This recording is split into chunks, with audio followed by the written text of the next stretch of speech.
House of Representatives now has a new speaker after Paul Ryan was elected this morning.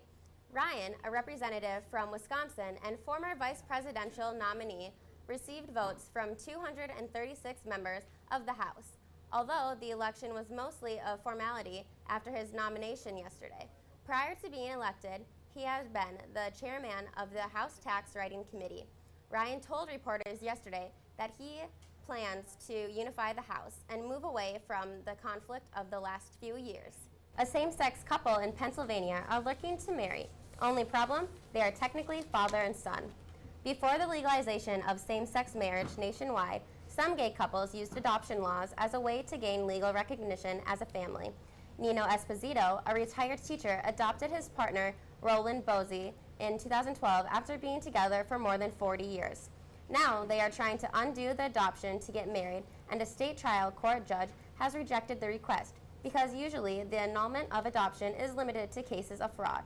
Support groups in Pennsylvania have formed to support this couple and others in the same situation.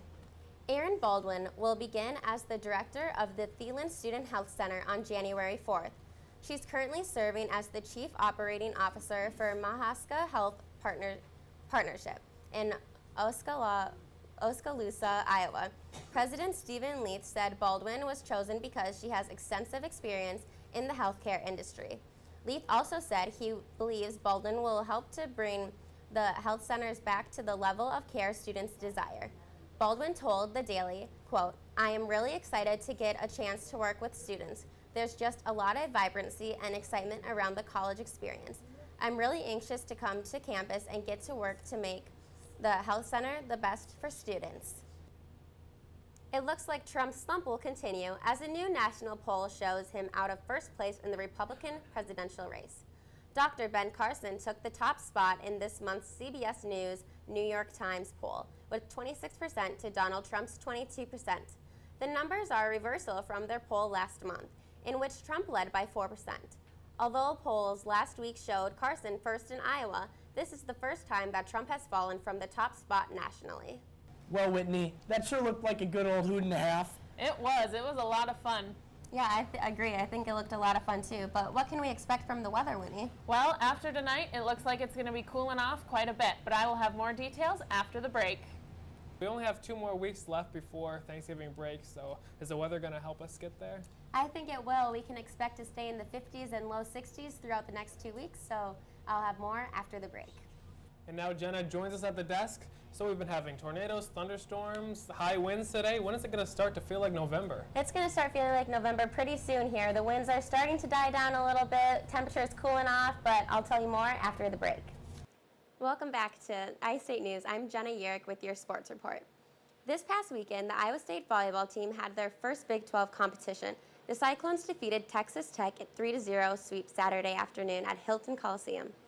Iowa State improved the record to 8-4 overall and 1-0 in Big 12 play. Monique Harris posted a double-double with 36 assists and 14 digs. Iowa State's Jess Shaban led the Cyclones offense with 12 kills. Shaban was also named Big 12 Rookie of the Week. Iowa State has its first Big 12 away match of the season Wednesday at Oklahoma. First serve will be at 6 p.m. on ESPNU. The Iowa State Cyclones soccer team started their Big 12 play this weekend. It did not go the way they planned as they fell to TCU 5-0 on Friday and Oklahoma 3-0 Sunday afternoon.